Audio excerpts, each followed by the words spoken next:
वो ख़त्म हो गया, उसके अंदर we were predicting failure resulting from static loading. और मैंने आपको बताया था कि स्टैटिक लोडिंग क्या होती है, जब आपका जो जब आपका लोड जो है, whether it be axial load, bending load और टॉर्शनल लोड, टॉर्क यानी, if it is changing its magnitude, its point of application or its direction, in either of the three cases, the static load actually it becomes variable load, it becomes a dynamic load or it becomes a fatigue load. ये सारे नाम जो हैं वो एक ही type के load के लिए यूज किए जाते हैं।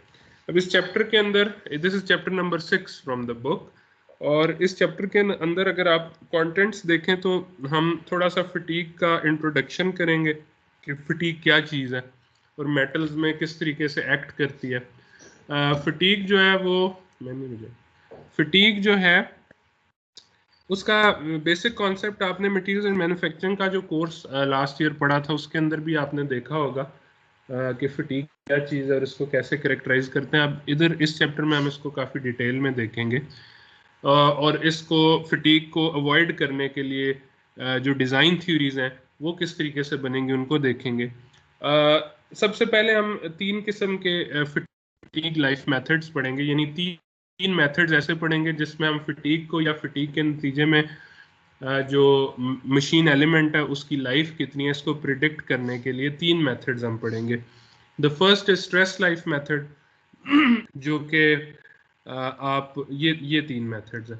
First is stress life method. Stress life method में आप स्ट्रेस और नंबर ऑफ साइकिल्स के दरमियान रिलेशनशिप देखेंगे।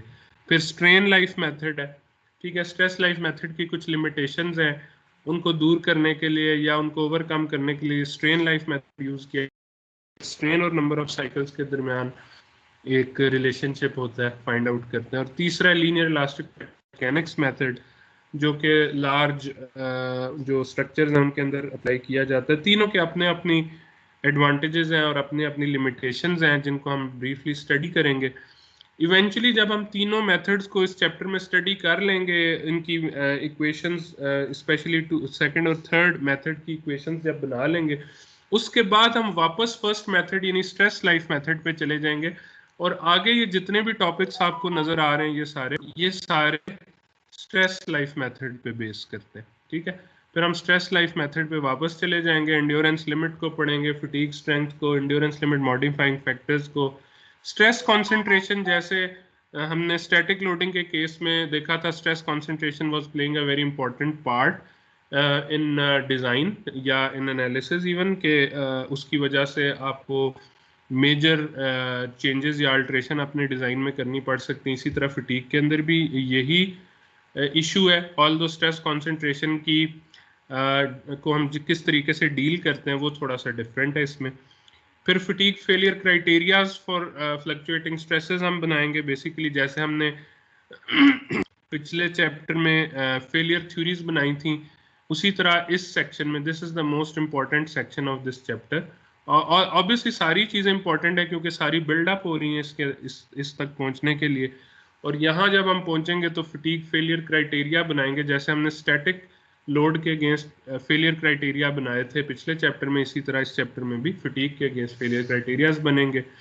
और आगे है कि जो है ये वाले जो आपके पास नज़र आ रहे हैं दो टॉपिक्स, ये फिर अगर आपका एक्सियल लोड की जगह या बेंडिंग लोड की जगह टॉर्शनल लोड लगा हुआ यानी shear स्ट्रेसेस हैं, उस केस में क्या होगा। और जब कॉम्बिनेशन ऑफ लोड्स है यानी नॉर्मल स्ट्रेस और shear स्ट्रेस दोनों लग रहे हैं, तो उस केस में फटीग के साथ क्या होता है ये हम डिस्कस करेंगे। ये बेसिकली टॉपिक्स हैं आपके जो इस चैप्टर में कवर करने। It is perhaps the most important chapter of this course, और लेंथ में भी ये ज़्यादा बड़ा, इस पर टाइम भी हमारा ज़्यादा स्पेंड होगा।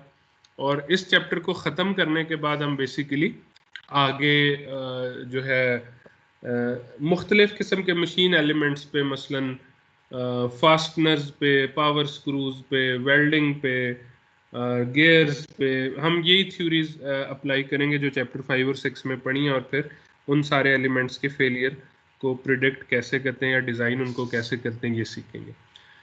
इसमें एक चीज़ मैं ऐड करता चलूँ, मैंने आप लोगों को असाइनमेंट नंबर 2 जो है वो अपलोड कर दी थी। ड्यू डेट उसकी December 8 है, ठीक है, 8 दिसंबर ड्यू डेट है। और उस असाइनमेंट के अंदर आपके एक्सरसाइज में से चंद क्वेश्चंस हैं, सिंपल क्वेश्चंस हैं, ज़्यादा मुश्किल नहीं है, लेकिन ये है कि वो करने से आपकी प्रैक्टिस होगी। जो चैप्टर में हमने कॉन्सेप्ट्स पढ़े वो आपके रीइंफोर्स हो जाएंगे, उनको अप्लाई करना सीख जाओगे।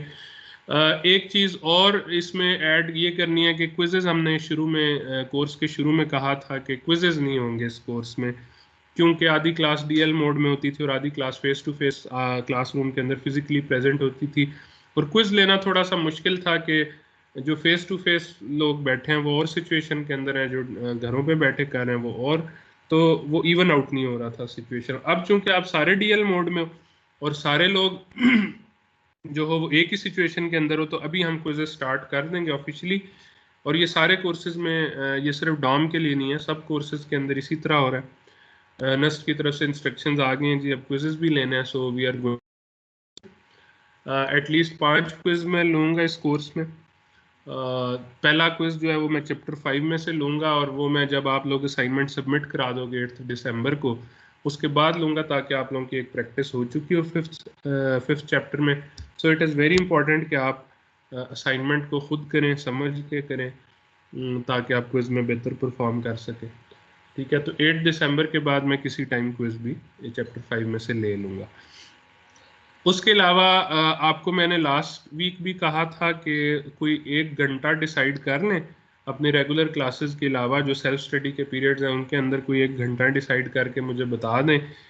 सीआर को मैंने मैसेज दिया था कि उसके अंदर हम एक वो कर लें कि अगर किसी को असाइनमेंट के अंदर कोई परेशानी हो रही है, कोई मुश्किल, कोई इशू आ रहा है, तो वो मेरे साथ डिस्कस कर सकता है उसे एक आवर में। MS टीम्स के ऊपर ही हम सेशन को कर लेंगे।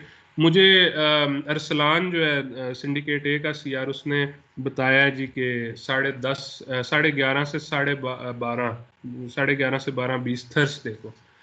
तो आप लोगों में से उसने कहा जी सिंडिकेट बी में बहुत थोड़े लोग हैं जो कि इंटरेस्टेड हैं, हम उसको उसी सेशन में ज्वाइन करवा लेंगे। मैं अभी भी आपके लिए एक सेपरेट सेशन की ऑफर मेरी वैलिड है। अगर आपने थर्सडे फ्राइडे में किसी दिन एक सेपरेट सेशन रखना है, तो आपके जो सीआर हैं, सीआर सुन रहे हो मेरी बात? अपना यस सर। अच्छा, तो आपने ना मुझे सेशन के एंड में 12:30 बजे सेशन खत्म होता है, तो आपने मुझे मैसेज करके बताना है कि आपने उसी सेशन में एज गेस्ट एंटर होना है, या वो थोड़ा सा मुश्किल हो जाएगा। अगर आप लोगों ने अपना अलहदा सेशन करना है तो आपने मुझे बता देना है, ठीक है जी? एक ही ओके, अच्छा सर जी। सर वो लास्ट असाइनमेंट का काइंडली आप सॉल्यूशन अगर अपलोड कर दें, वो असल में पता नहीं है उसका सही वाला आंसर के है क्या, इसलिए नहीं, सोल्यूशन तो मैं पूरी असाइनमेंट, अभी ये तो बड़ी सिंपल थी, 2 क्वेश्चन थे। अब आइंदा जो असाइनमेंट्स आएंगे उनमें 10-10 12-12 क्वेश्चन होंगे, तो उसके सोल्यूशन तो मैं सच अपलोड नहीं करूंगा।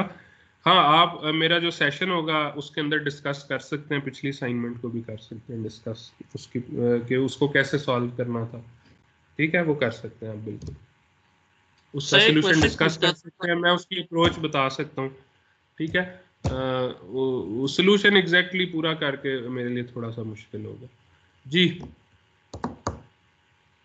पूछें किसने पूछा? सर आप बेशक खुद ना करें सॉल्यूशन, वो जब चेक कर रहे होते हैं असाइनमेंट्स, तो उसमें जिसका सबसे आपको मतलब सही लगे, जिसका सही है उसका अपलोड कर दें सिर्फ, ताकि फाइनल्स के लिए कम से कम पता हो कि एग्जैक्टली करना था। नहीं, मैं तो आपको एग्जैक्ट सोल्यूशन कराना चाहता हूँ। उसके अंदर जो हमने सेशन रखा है उसमें अगर आप मुझसे उसका क्वेश्चन पूछोगे, मैं आपको इधर स्क्रीन पे पूरा सॉल्व करके दिखाऊंगा। और इसके अलावा चलो बेस्ट सोल्यूशन को भी अपलोड किया जा सकता है, ये भी अच्छा आइडिया। कोई और भी क्वेश्चन कर रहा था स्टूडेंट? सर मैं ये पूछ रहा था कि सर अगर पहली असाइनमेंट मिस हो गई हो तो हम लोग उसको लेट सबमिशन करवा सकते हैं, अभी पॉसिबल है? जी, मैंने सबमिशन का लिंक बंद नहीं किया, वो सबमिशन आप उस पर करा सकते हैं। ऑल्दो ये ज़रूर है कि उसके अंदर टाइम लिखा आता है कि किस टाइम सबमिट हुआ है, और उसकी मैं कुछ लेट पेनल्टी डालूंगा। स्पेशली अगर कोई इशू नहीं था, कुछ लोगों ने मुझे अप्रोच किया कि LMS पे कोर्स अपलोडेड, उनका कोर्स रजिस्टर्ड नहीं है, LMS पे सेल्फ एनरोल करना होता है, मैंने तरीका तो बताया, लेकिन फिर भी इश्यूज आ रहे हैं, उन लोगों को मैं पेनल्टी नहीं डालूंगा। Excuse me sir. ठीक है, लेकिन ये सिर्फ फर्स्ट असाइनमेंट के लिए, इट्स योर रिस्पॉन्सिबिलिटी के सेकंड असाइनमेंट से पहले आप लोग इनरोल्ड हो एलएमएस के ऊपर। Excuse me first sir. Assignment हमने देख लिया, एलएमएस में कुछ लोगों के इश्यूज हैं, ठीक है, पता लग गया, उनको बता दिया, सॉल्व करें उन इश्यूज को। नाउ यू हैव टू मतलब ऑन योर ओन रिस्पॉन्सिबिलिटी। जी बेटा।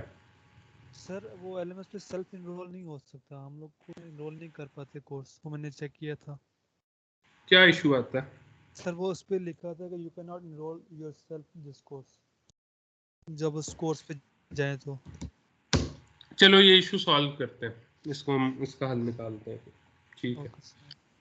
आपने मुझे ईमेल की थी, अख्तर बोल रहे हो? जी सर। अच्छा ठीक है, ओके करते हैं इसका कुछ। अच्छा जी, मैं स्टार्ट करूं जी आगे? कोई और क्वेश्चन तो नहीं? नो से स्टार्ट कर। चलो, तो फटीग इन मेटल्स के अंदर इशू क्या है? इशू ये है कि जब आप होते हैं इसके अंदर स्टैटिक लोडिंग जो आप कर रहे होते हैं, उसके अंदर आपका ये स्ट्रेस स्ट्रेन का ग्राफ बनता है। ठीक है, ये आपकी स्ट्रेस होती है, सॉरी ये आपकी स्ट्रेन होती है। आज मेरा जो पेन है ना जिससे मैं लिखता हूँ, उसकी कैलिब्रेशन आउट हुई है, ये मैं बाद में ठीक करूँगा, अभी थोड़ा सा मुझे मुश्किल हो रही है इसमें। अच्छा, तो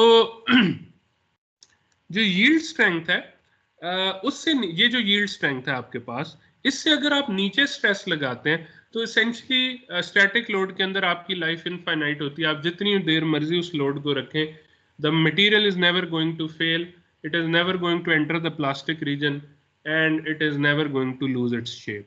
ठीक है, लेकिन इशू क्या है कि फ्लक्चुएटिंग स्ट्रेस जब होती है, फॉर एग्जांपल ये आपकी स्ट्रेस का लेवल है, it is much below the yield strength, ये यील्ड स्ट्रेंथ से काफी नीचे है स्ट्रेस की वैल्यू। लेकिन अगर आप इस स्ट्रेस को साइक्लिक फॉर्म में लगाना शुरू कर दें, यानी आप इसको मैक्सिमम और मिनिमम वैल्यू के दरमियान इसको ऑसिलेट करना शुरू कर दें, से फॉर एग्जांपल 0 और इस वैल्यू के दरमियान, ठीक है, ऑसिलेट हो रही है, तो द ऑब्जर्वेशन इज कि after a certain number of cycles, ये साइकिल लग रहा है ना, ये 0 से इस वैल्यू पे गया, इधर से वापस 0 पे आ गया, तो दिस इज वन साइकिल। इस एक साइकिल की तरह के जब बहुत सैकड़ों हजारों लाखों साइकिल्स लगते हैं, तो even below much below yield strength this material fails, ये मटेरियल टूट जाता है, फ्रैक्चर हो जाता है। दैट मीन्स कि मेरी वो जो सारी जो थी ना थ्योरीज जो कि यील्ड स्ट्रेंथ पे बेस कर रही थी, जो चैप्टर 5 में मैंने पढ़ी, ठीक है, चैप्टर 5 में हमने क्या पढ़ा जी कि एक MSS थ्योरी थी, उसके अंदर sigma 1 minus sigma 3 is greater than equal to SY, ये पढ़ा था। फिर एक डिस्टॉर्शन एनर्जी थ्योरी थी, उसके अंदर sigma prime was equal to और greater than SY for failure, ये एक फेलियर क्राइटेरिया था। और सिग्मा प्राइम क्या था? Sigma prime was again applied stress थी सारी, sigma x square minus sigma x sigma y plus sigma y square plus 3 tau square XY whole under root, ये आपकी प्लेन स्ट्रेस के case में, सिंपल केस में ये आपकी इक्वेशन थी इसकी। ठीक है, और फिर आपने एक पढ़ी थी डक्टाइल कूलम मोहर थ्योरी, ये मैं डक्टाइल मटेरियल्स के लिए बात कर रहा हूँ अभी। उसके अंदर था आपका sigma 1 prime divided by ST minus sigma 3 prime divided by SC is greater than equal to 1, ये फेलियर क्राइटेरिया था। तो आप देख सकते हैं कि इन तीनों केसेस के अंदर आप यील्ड स्ट्रेंथ और अल्टीमेट ये yield strength in tension and yield strength in compression, क्योंकि इस केस में डिफरेंट होती हैं दोनों, ये आप जो है इनको रेफरेंस रख के अप्लाइड जो स्ट्रेसेस हैं उनमें से ये वैल्यूज निकाल के कंपेयर करते हैं और फिर बताते हैं जी फेलियर अकर हो रहा है या नहीं हो रहा। यहाँ क्या इशू है? यहाँ ये इशू है कि मैंने यील्ड स्ट्रेंथ से नीचे ही फेलियर अकर हो गया, तो मेरे लिए ये सारी थ्योरीज बेकार होगी। ठीक है, now what I need to do is to form some new theories, maybe based on simple test के results पे ही base करना है मैंने, लेकिन I need some other types of tests जिसमें number of cycles जो है they should also come into the picture के number of cycles भी एक important role play कर रहे हैं, ठीक है। अच्छा, फटीग के अंदर एक और इशू जो है वो उसको भी कंसिडर करें कि फटीग फेलियर हमेशा ब्रिटल फेलियर की तरह होता है।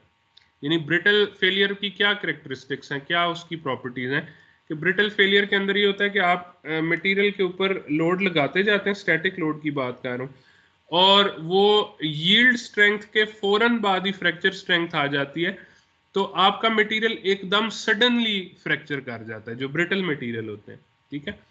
Brittle material fracture suddenly without giving any science of warning, without giving any visual science के मटेरियल फेल करने लगा। जैसे डक्टाइल मटेरियल तो फ्रैक्चर होने से पहले उसके अंदर प्लास्टिक डिफॉर्मेशन आती है, तो आप विजुअली इंस्पेक्ट कर सकते हैं कि इस बॉडी के अंदर जो है वो इसके अंदर परमानेंट डिफॉर्मेशन आ रही है, this is about to fail, so I should replace this part. But this is not the case in brittle fracture. Brittle fracture में कोई विजुअल साइंस नहीं होते। मसला यह है कि फटीग जब आती है डक्टाइल मटेरियल के अंदर, डक्टाइल मटेरियल के अंदर जब फटीग आती है तो that fails like a brittle material, यानी बगैर किसी विजुअल इंडिकेशन के, बगैर किसी साइन ऑफ वार्निंग के, बगैर किसी प्लास्टिक डिफॉर्मेशन के वो एकदम कैटास्ट्रोफिक सडन फेलियर की तरफ चली जाती है। So it is very dangerous, खासकर जब आपके, चूंकि फटीग के अंदर मूविंग पार्ट्स भी इन्वॉल्व होते हैं। जब आपका पार्ट एक मूव कर रहा है, मसलन एक शाफ्ट रोटेट कर रही है, तो दैट इज अंडर फटीग। अब वो फटीग के अंदर है, रोटेट भी कर रही है हाई स्पीड के ऊपर भी, और एकदम फ्रैक्चर होगा तो it can even cause a loss of human life as well, ठीक है।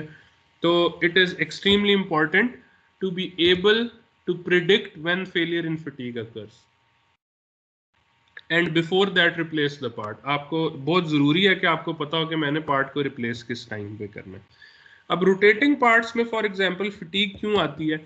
इवन जब आपका लोड स्टैटिक है, लोड आपका फॉर एग्जांपल आपके पास, लेट मी ओके इधर मैं एक बना लेता हूँ, लेट मी क्रिएट दिस, ठीक है। ये आपका एक शैफ्ट है, इस शैफ्ट के इस साइड पे मोटर लगी हुई है, ठीक है, और इस साइड पे एक लोड लगा हुआ है। ये लोड इसको बेंड करेगा, राइट, ये बेंडिंग लोड है। जब मोटर नहीं चल रही, this is a bending load, so what will happen जी, ये shaft, I am exaggerating but this shaft will bend like this. इसके बेंड होने से क्या होगा कि इसके जो सरफेस के ऊपर या टॉप सरफेस के ऊपर इस जगह पे जो पॉइंट है वो टेंशन में चला जाएगा, यानी ये वाला जो पॉइंट है ये टेंशन में चला जाएगा। इस इधर इधर जो है लेंथ इंक्रीज होगी, और ये जो बॉटम पे सरफेस है, ये बॉटम सरफेस जो है ये कंप्रेशन में जाएगी। आपको नजर ही आ रहा है, ये जो मैंने बेंड की हुई बनाई है इसके अंदर ये कंप्रेशन के अंदर चली जाएगी, ठीक है। अब जब मैं इस मोटर को रोटेट करूंगा, मोटर लगी हुई है ना, मोटर जब चलेगी तो ये शाफ्ट रोटेट होगी, लोड उधर ही है, लोड कांस्टेंट है, load as a constant value F या पी वट एवर, ठीक है। तो क्या होगा, sigma is equal to M C over I होता है। नॉर्मल स्ट्रेस इस पार्ट में टॉप पे इतनी होगी, लेकिन जब यही पॉइंट रोटेट होके हाफ रेवोल्यूशन के बाद बॉटम पे चला जाएगा, तो जो है ये सी की वैल्यू जो भी है रेडियस के इक्वल है, तो माइनस आर के इक्वल हो जाएगी, क्योंकि सेंटर से हम मेजर कर रहे हैं ना। तो इसकी वजह से ये सिग्मा जो है ये पॉजिटिव की बजाय नेगेटिव हो जाएगा, और टेंशन जो है वो कंप्रेशन में कन्वर्ट हो जाएगी। So here you had maximum tension in this element on the surface of the bar. After half of rotation the same element is experiencing maximum compression, और फिर अगले आधे रेवोल्यूशन के बाद ये वापस टेंशन में चली जाएगी। So there are two stress reversals in each cycle. Her cycle में टेंशन और कंप्रेशन दोनों लग रही हैं, एक दफा टेंशन से कंप्रेशन की तरफ जा रही है, फिर कंप्रेशन से टेंशन की तरफ जा रही है, दो स्ट्रेस रिवर्सल लग रहे हैं, ठीक है। which means के बॉडी का हर पॉइंट जो है that is undergoing something like this. This is cyclic load. ये टेंशन और कंप्रेशन के दरमियान साइक्लिक लोड लग रहा है। So just imagine for this example, if the shaft is part of an electric motor rotating at 1725 revolutions per minute, the fiber, जो भी fiber है surface के ऊपर, that is stressed in tension and compression 1725 times each minute. ठीक है, तो वो 1725 दफा एक मिनट के अंदर टेंशन कंप्रेशन के अंदर चेंज हो रही है और कंप्रेशन टेंशन के अंदर चेंज हो रही है. इमेजिन करें एक मिनट, एक घंटे में, फिर एक दिन में, क्योंकि इन मशीन्स ने तो कंटिन्यूसली चलना है, ठीक है, बाज ने कई सालों तक चलना है, तो कितनी ज्यादा स्ट्रेस रिवर्सल्स होंगी. सो इस केस में we need to be able to predict fairly accurately कि कितने नंबर ऑफ साइकिल्स तक ये इस मटेरियल ने चलना है. फॉर एग्जांपल, इधर एक लोड एफ लगा और आपकी 1725 आरपीएम पे मशीन चल रही थी और आपने प्रिडिक्ट किया कि एक घंटे बाद ये फेल कर जाएगी. So you need to be able to tell user कि आपने 50 या 55 मिनट बाद इस शाफ्ट को रिप्लेस कर देना. ठीक है, अगर आप लोड कम लगा, एफ से कम करेंगे लोड, तो इसकी लाइफ बढ़ेगी या कम होगी? कोई बताएगा? लाइफ बढ़ेगी, इससे लाइफ बढ़ेगी. आपने फोर्स कम कर दी, सिग्मा कम हो गया, तो इसकी लाइफ बढ़ेगी, मे बी 1 घंटे से 4 घंटे हो जाए. तो then you have to tell your user कि आपने 3.5 घंटे के बाद इस शाफ्ट को रिप्लेस कर देना है. So this is why we need to be able to predict fairly accurately के stress और number of cycles का आपस में relationship क्या होगा. अच्छा,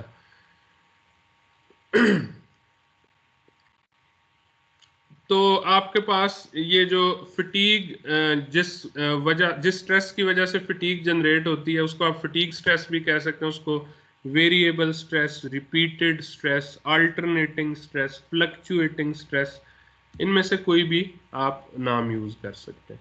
अच्छा, ये जो मैंने बनाया था, इसके अंदर अगर फॉर एग्जांपल अगर ऐसा हो कि इधर एक एक्सियल लोड भी लग रहा हो, ये एफ था, ये पी हो गया एक्सियल लोड. अब ये लोड जो है एक्सियल लोड और ये एफ, ये दोनों कांस्टेंट है, लेकिन due to rotation of the this shaft, तो स्ट्रेस जो लग रही है इनके नतीजे में वो फ्लक्चुएटिंग है. तो इस केस में क्या होगा जी, हमारे पास के ये मेरे पास स्ट्रेस लग रही थी ड्यू टू जो है वो एफ, इसके अंदर ऐड हो जाएगी स्ट्रेस जो कि मेरे पास लग रही है ड्यू टू पी, जो कि कांस्टेंट होगी. तो ये दोनों जब मिलेंगी तो आपके पास ये जो फ्लक्चुएटिंग स्ट्रेस है ये शिफ्ट हो जाएगी ऊपर को, क्योंकि ये दोनों ऐड हो जाएंगे, सुपर इम्पोज हो जाएंगे सिग्नल एक दूसरे के ऊपर. सो व्हाट विल हैपन जी कि ये ऑफसेट हो जाएगा इसके अंदर, और इसकी एवरेज वैल्यू जो है वो 0 की बजाय ये जो भी इस P की वजह से F over A, sigma is equal to F over A इसका होगा ना, और ये सिग्मा 2 इसको सॉरी इसको सिग्मा 2 कह लें, और सिग्मा 1 MC ओवर I होगा. ठीक है, ये दोनों ऐड हो जाएंगे, तो टोटल सिग्मा जो आपका बनेगा वो बनेगा MC over I plus F over A. तो MC ओवर I फ्लक्चुएट हो रहा है मुसलसल, F ओवर A कांस्टेंट है, so MC over I basically ऊपर शिफ्ट हो जाएगा. So what I mean to say is कि अगर आपका फ्लक्चुएटिंग स्ट्रेस के साथ एक कांस्टेंट वैल्यू ऑफ स्ट्रेस भी है, तो ओवरऑल जो सिग्नल ऐड होने के बाद आएगा that would also be fluctuating in nature. So आपने उसको उसी तरीके से डील करना. सर क्लास हो रही, मैं आपको क्लास के बाद कॉल करूँ. नहीं सर, अच्छा, तो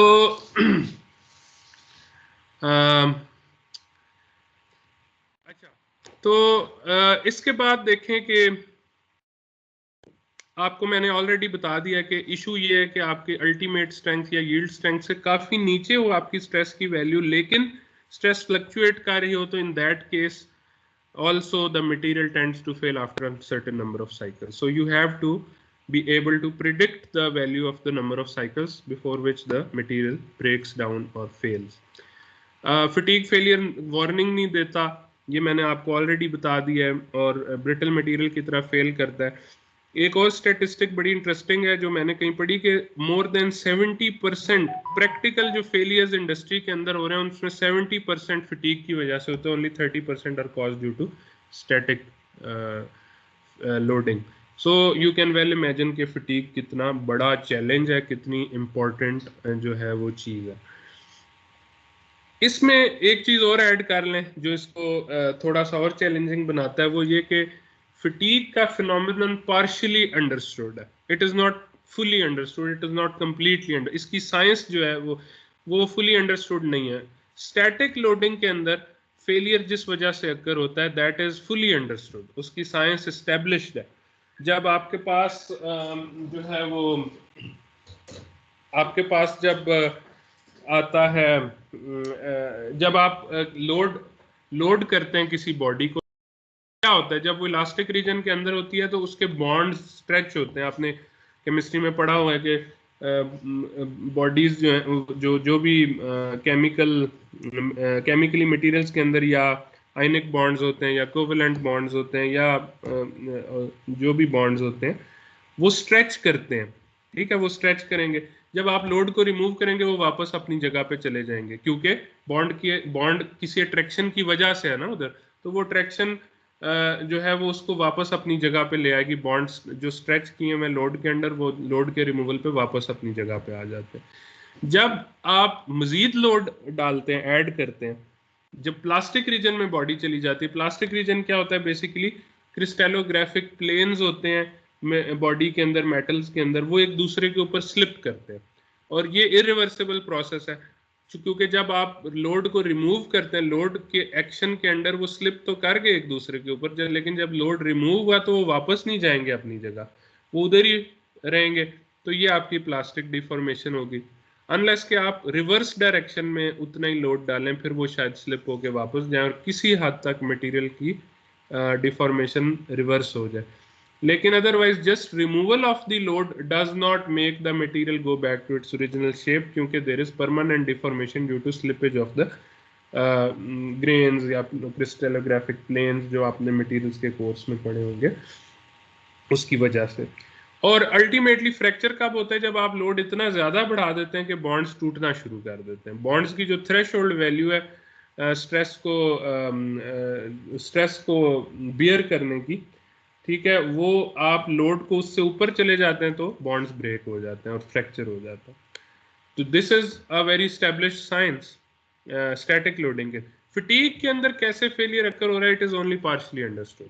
ठीक है, so what you have to do is कि even if you partially know the science behind it, you still have to design safe structures. आपने सेफ्टी तो फिर भी इंश्योर करनी है अपने मटेरियल्स के अंदर. So you have to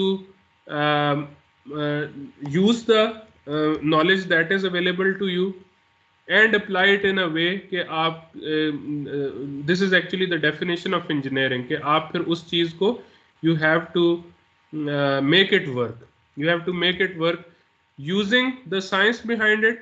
और अगर आपको साइंस पूरी तरह नहीं पता तो even then you have to come up with some theories, some methods based on your observation which give you good results and you can apply your engineering knowledge to it. ठीक है जी, तो ये आपका इस चैप्टर के अंदर हम सीखेंगे कि किस तरीके से अप्लाई करना है अपना knowledge to get good results against fatigue.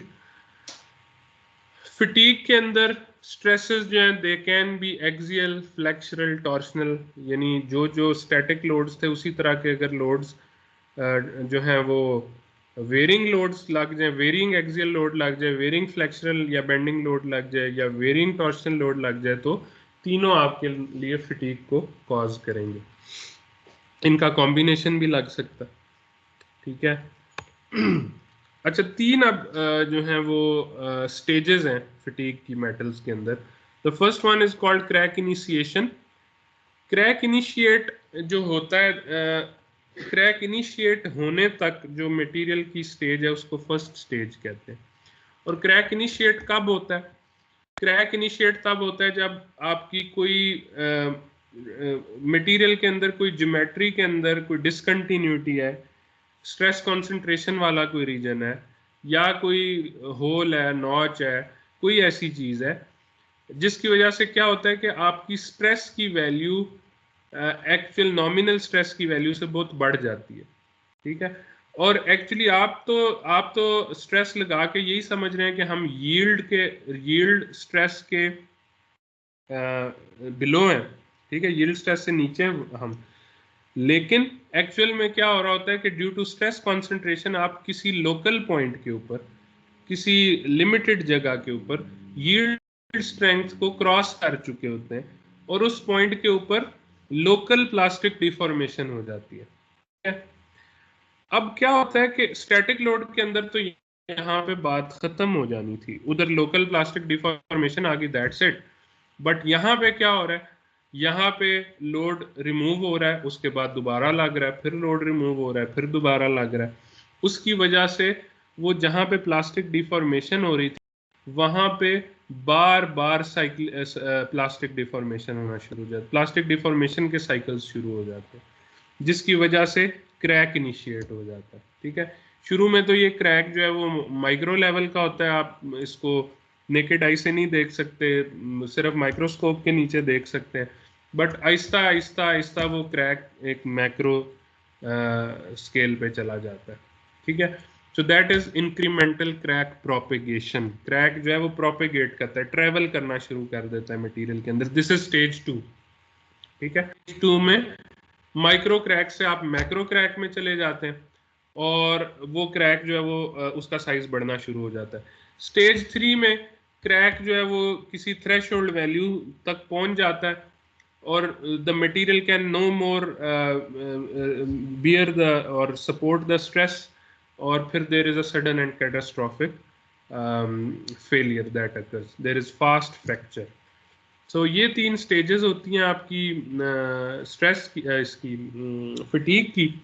तो first is crack initiation, the second is crack propagation and the third is sudden fracture, ये फाइनल कैटास्ट्रोफिक फेलियर आपके सामने। ठीक है, ये कुछ पिक्चर्स हैं जो कि आपको बता रही हैं कि किस किस्म की बॉडी के अंदर, फ्रैक्चर के अंदर किस किस्म की ज्योमेट्री बन रही होती है जिस टाइम मुख्तलिफ किस्म की स्ट्रेस कॉन्सेंट्रेटर्स मुख्तलिफ किस्म के जब बॉडी के ऊपर अप्लाई किए हुए होते हैं।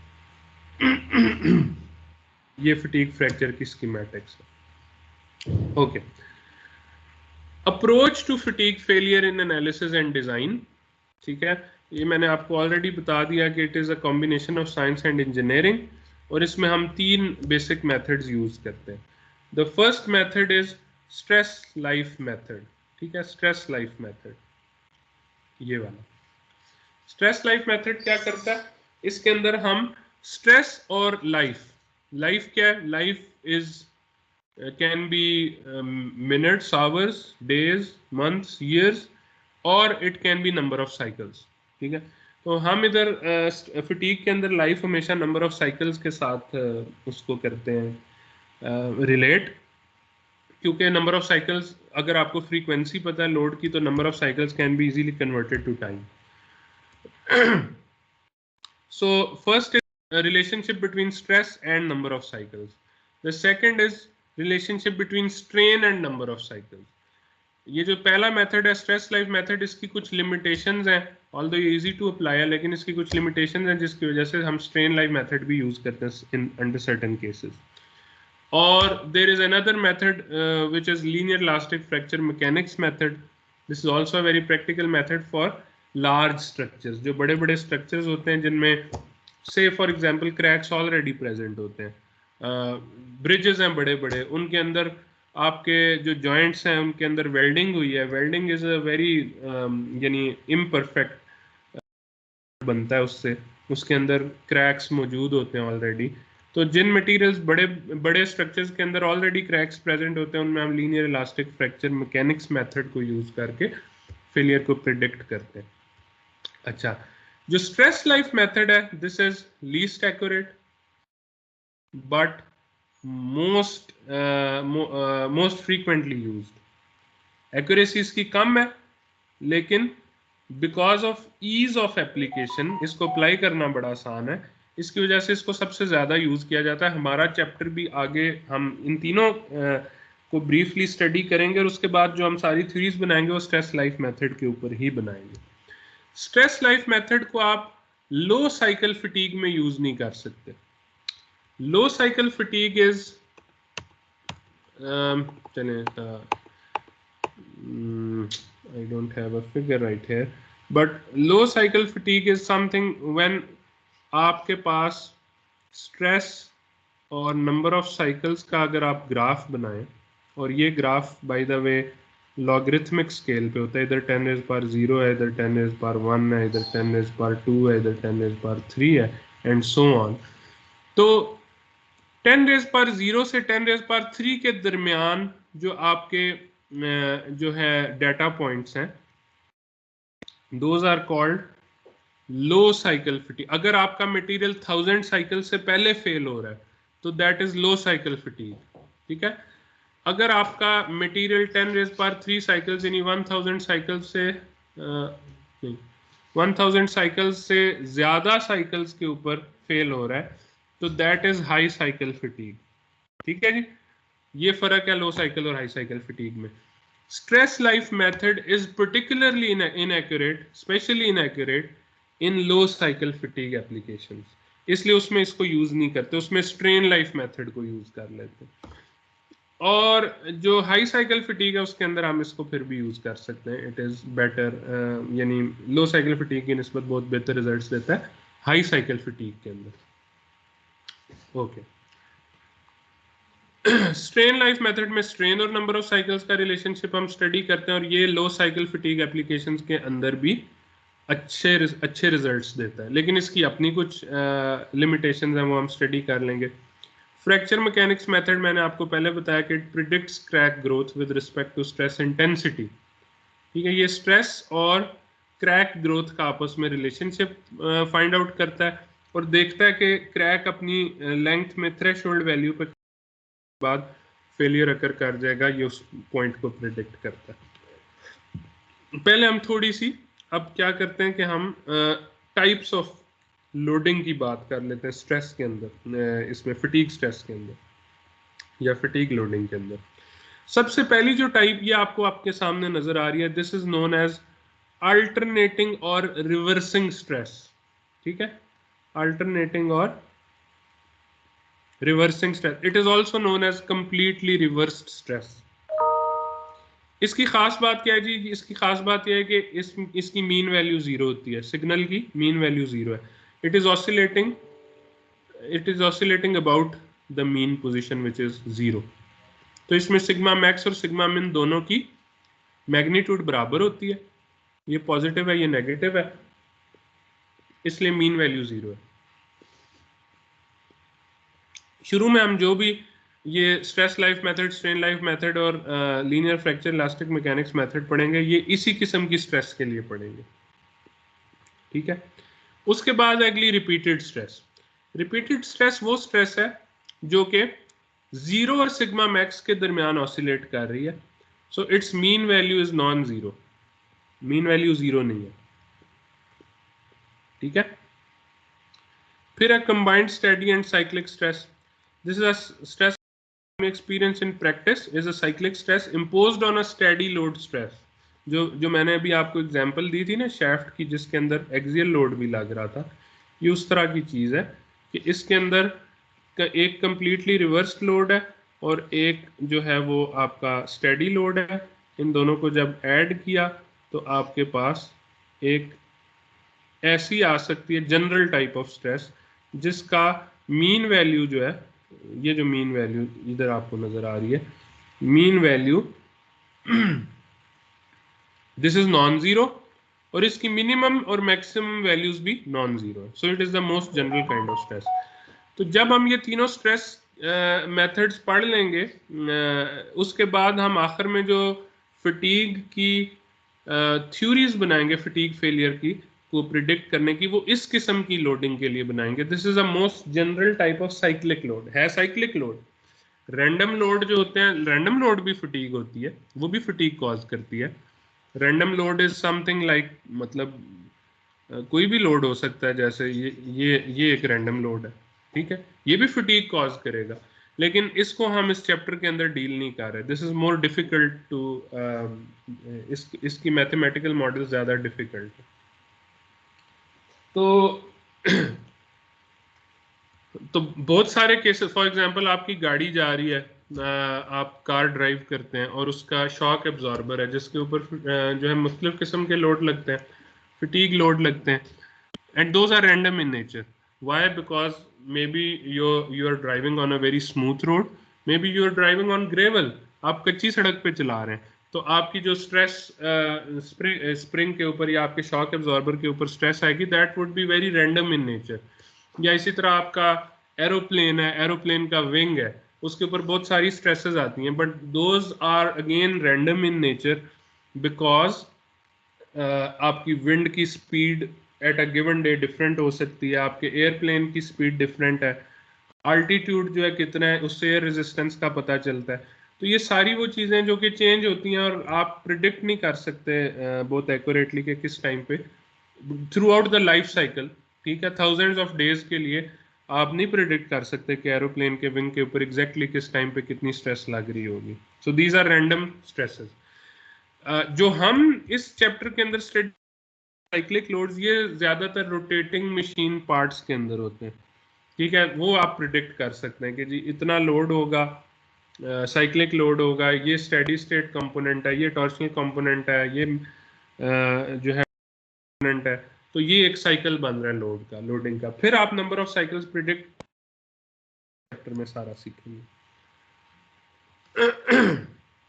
तो first is stress life method.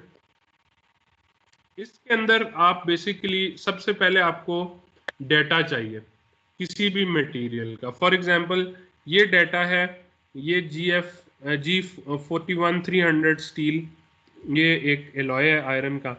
ठीक है, इसका ये डाटा मौजूद है. दिस इज बिटवीन स्ट्रेस, ये देखें ये स्ट्रेस है किलो पाउंड पर स्क्वायर इंच, और नंबर ऑफ साइकिल्स, दोनों लॉगरिथमिक स्केल पे, ये याद रखें, ये नॉन लीनियर लॉगरिथमिक स्केल है. इसके ऊपर आप प्लॉट करते हैं. ये प्लॉट कैसे करते हैं, ये पॉइंट्स कैसे आए हैं, तो उसके लिए आप क्या करते हैं, आप एक सैंपल लेते हैं. ये sample, this sample is according to American standard of testing materials. ठीक है, ये American standard of testing materials की कैटलॉग्स हैं, बुक्स अवेलेबल हैं, हैंडबुक्स.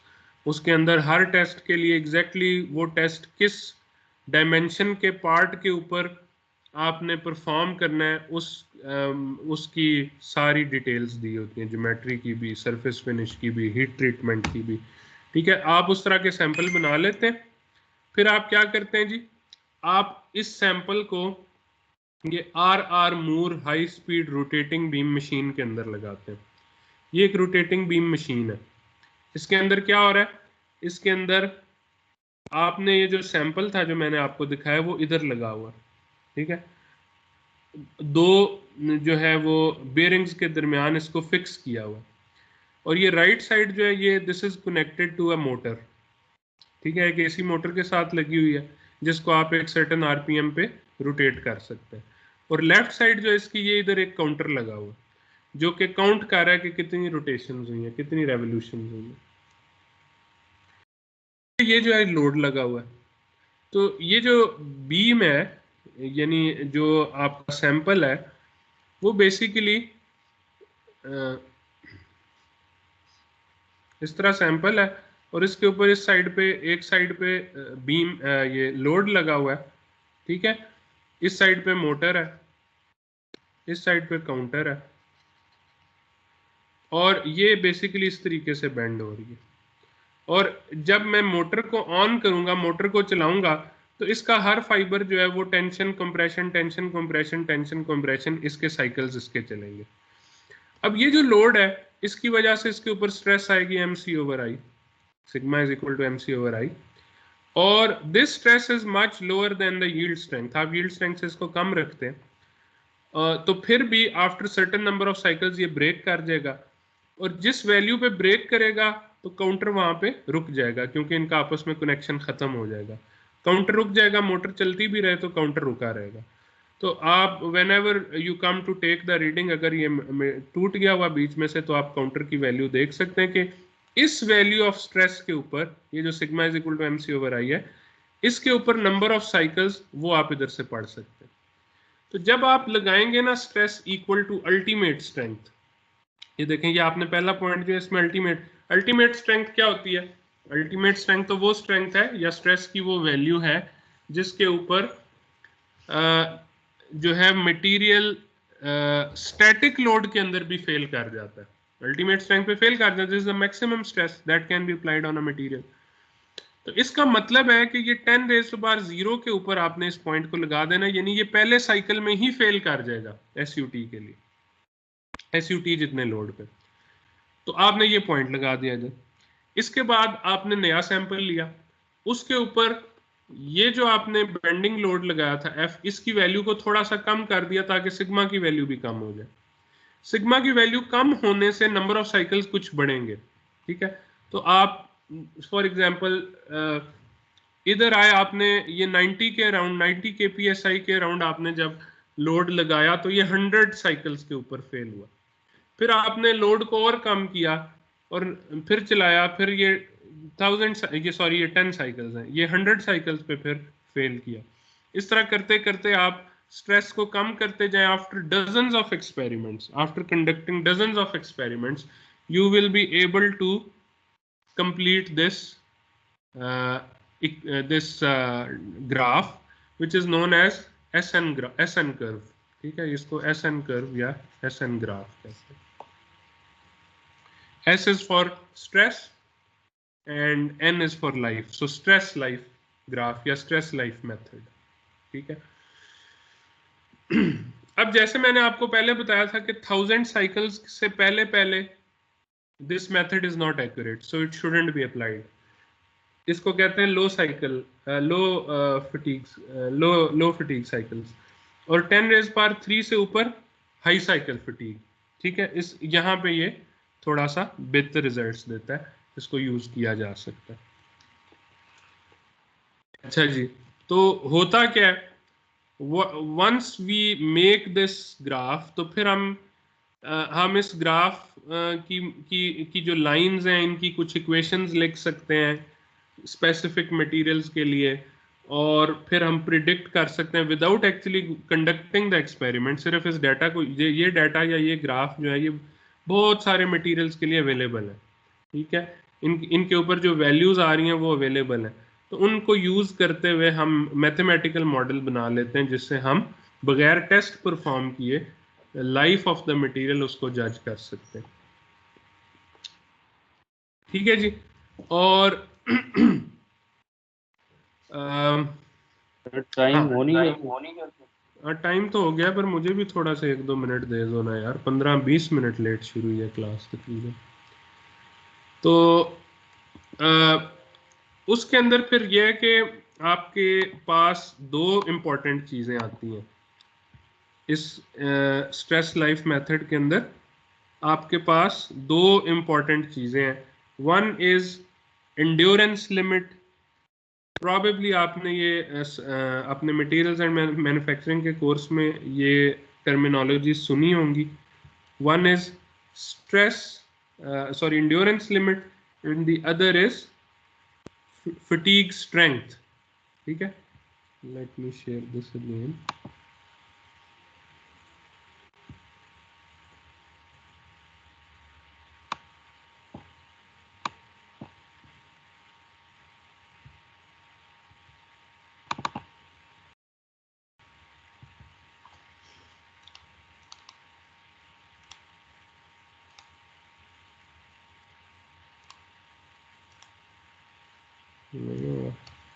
शेयर हुई है आपके साथ स्क्रीन? चले मैं उधर से कर देता हूँ, ठीक। अच्छा, अब इसमें ये जो ग्राफ है इसके अंदर जो आयरन बेस्ड है ना, आपके iron based materials, iron based alloys, इसके अंदर when you decrease the value of stress, आपके नंबर ऑफ साइकिल्स बढ़ते जाते हैं। एक खास वैल्यू आती है जो which is usually between 10⁻⁶ to 10⁻⁷ cycles. इस यहाँ पे 10⁻⁶ है। इसके बाद ये ग्राफ हॉरिजॉन्टल हो जाता है। हॉरिजॉन्टल होने का क्या मतलब है? इसका ये मतलब है कि ये जो वैल्यू है स्ट्रेस की 50, इससे नीचे अगर आप स्ट्रेस अप्लाई करें किसी भी वैल्यू पे 50 से नीचे, तो आपकी मटेरियल कभी भी फेल नहीं होगा, आप इनफाइनाइट लाइफ पे चले जाएंगे। So this is infinite life region. इस लाइन से नीचे अगर आप अपनी स्ट्रेस को रखते हैं, ये जो हॉरिजॉन्टल लाइन है, तो आपके मटेरियल की लाइफ इनफाइनाइट हो जाएगी। ठीक है, तो द स्ट्रेस वैल्यू जहां पे ये इनफाइनाइट रीजन शुरू होता है, उसके कॉरेस्पॉन्डिंग जो स्ट्रेस की वैल्यू है, इसको कहते हैं एंड्योरेंस लिमिट। ठीक है, एंड्योरेंस लिमिट भी कहते हैं और फटीग लिमिट भी कहते हैं, ये सेम चीज है, तो आपने इसको कंफ्यूज नहीं करना। This is a property of iron based alloys. ये बाकी एलॉयज के साथ नहीं होता ऐसे। ठीक है, बाकियों के साथ क्या होता है? बाकी ये अब एल्यूमिनियम के, ये एल्यूमिनियम की एग्जांपल है, ये ग्राफ जो एल्यूमिनियम के मुख्तलिफ एलॉयज के, इसमें ये ग्राफ कभी भी हॉरिजॉन्टल नहीं होता। हाँ, इसकी स्लोप की वैल्यू चेंज हो जाती है, स्लोप की वैल्यू कम होती जा रही है, but still it is not horizontal, which means कि no matter how small the value of applied stresses, it will eventually fail. ये इवेंचुअली फेल करेगा, शायद बहुत ज्यादा नंबर ऑफ साइकिल्स पे करे, शायद बहुत लंबी लाइफ हो, लेकिन eventually it will fail. It will never have an infinite life. This graph does not have an infinite life region. तो फिर आप मुख्तलिफ मटेरियल्स को आपस में कंपेयर कैसे करते हैं? मसलन आप कहें जी रॉट जो एलॉयज हैं एल्यूमिनियम के, वो सैंड कास्ट एल्यूमिनियम एलॉयज से किस तरीके से बेहतर है, तो आप उसके लिए रेफरेंस जो बनाते हैं वो ये पॉइंट बनाते हैं, विच इज 5 × 10⁸। ये पॉइंट 5 × 10⁸ साइकिल्स जो हैं, एन की जो वैल्यू 5 × 10⁸ जहां पे हो जाती है, वहां पे जिस स्ट्रेस की वैल्यू पे फेलियर अकर हो रहा होता है, इस केस में ये आपकी वैल्यू। ठीक है, these are known as fatigue strength. ठीक है जी, फटीग स्ट्रेंथ क्या है? Value of S F at 5 × 10⁸ cycles.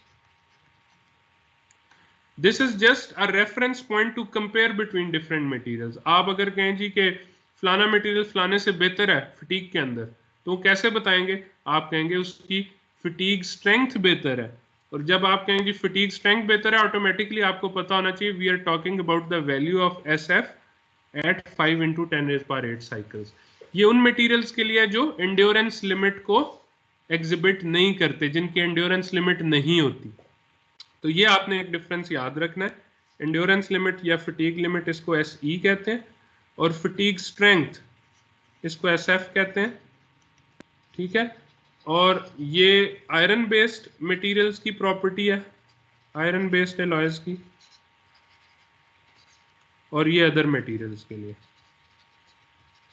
और यही वजह है कि आयरन बेस्ड एलॉयज जो है, स्टील्स जो हैं, वो मैन्युफैक्चरिंग के अंदर बहुत ज़्यादा यूज़ किए जाते हैं, because we can actually make the stress value smaller than endurance limit to get infinite life in steels या iron based alloys. This is not applicable for other materials. तो यहाँ पे हम इसको ख़त्म करते हैं, नेक्स्ट क्लास के अंदर फिर इससे आगे शुरू करेंगे कल। तो that is all for today. I'll stop the recording and download your attendance.